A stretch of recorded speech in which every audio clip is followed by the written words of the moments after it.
అందరికీ good morning. అందరికీ శుభోదయం. సో, ప్రెజెంట్ మన మదనపల్లి మార్కెట్ స్టాక్, అలాగే ములకల్చిరు మార్కెట్ నిన్న 2 యాక్షన్‌లో ఏ విధంగా ప్రైస్ వెళ్ళి ఎట్లా మొత్తం వీడియోలో మాట్లాడుకుందామండి. అంటే నేటితో పోల్చుకుంటే దిగుమతి తగ్గిందా లేదా పెరిగిందా వీటిని ఎవరిలో మాట్లాడుకుందాం. ఇంకా ఛానల్ని సబ్స్క్రైబ్ చేయని వాళ్ళైతే వెంటనే సబ్స్క్రైబ్ చేసుకోండి. అలాగే లైక్ చేయకపోతే వెంటనే లైక్ ప్లస్ సబ్స్క్రైబ్ చేసుకోండి. మీ కుడి చేతి పక్కనే సబ్స్క్రైబ్ బటన్ ఉంటుంది, అలాగే ఎడమ చేతి పక్కనే లైక్ బటన్ ఉంటుంది.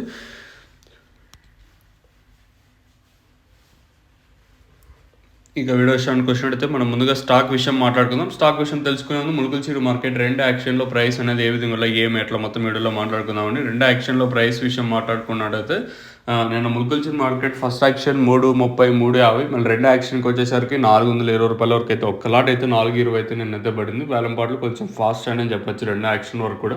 మెయిన్ రీజన్ ఏం లేదు, దిగుమతులు భారీగా తగ్గటం, అలాగే చాలా తక్కువగా రావటం మెయిన్ రీజన్ వచ్చేసి. ఇక మనం మదనపల్లి మార్కెట్ స్టాక్ విషయం మాట్లాడుకుందాం. ముందుగా స్టార్టింగ్ మండీ లైన్లో పెద్దగా మార్పు అయితే లేదు. ఓ మండీకి 100, ఓ మండీకి 50, 100, 150, 200, 200 బాక్సులు అయితే మార్కెట్కి అయితే వచ్చాయి. అలాగే టీవీఎస్ మండీ లైన్లో మాట్లాడుకుంటే టీవీఎస్కి మాత్రం పర్లేదు, ఒక్కటి మండీకి మాత్రం ఒక 1000 బాక్సుల దాకా వచ్చిండొచ్చు యావరేజ్గా.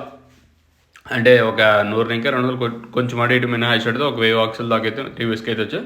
పెద్ద మండీలు అన్నిటికీ దిగుమతి ఏమాత్రం రాలేదు. ఒక మండి కొన్ని మండీలకు బోనీనే కాలేదు, కొన్ని మండీలకు 100, 150, 200 ఇలా అయితే మార్కెట్కి అయితే వచ్చాయి. చాలా తక్కువగానే దిగుమతులు అయితే వచ్చాయి. మరి వేలంపాట్లు ఎంతవరకు ఉంటాయి ఎట్లా చూడాలి. సో ఇది ఇన్ఫర్మేషన్. మీకు తక్షణాన్ని అందుకే భూవరం కావాలనుకుంటే కింద నెంబర్లు అయితే కనిపిస్తుంటే కాల్ చేయొచ్చు.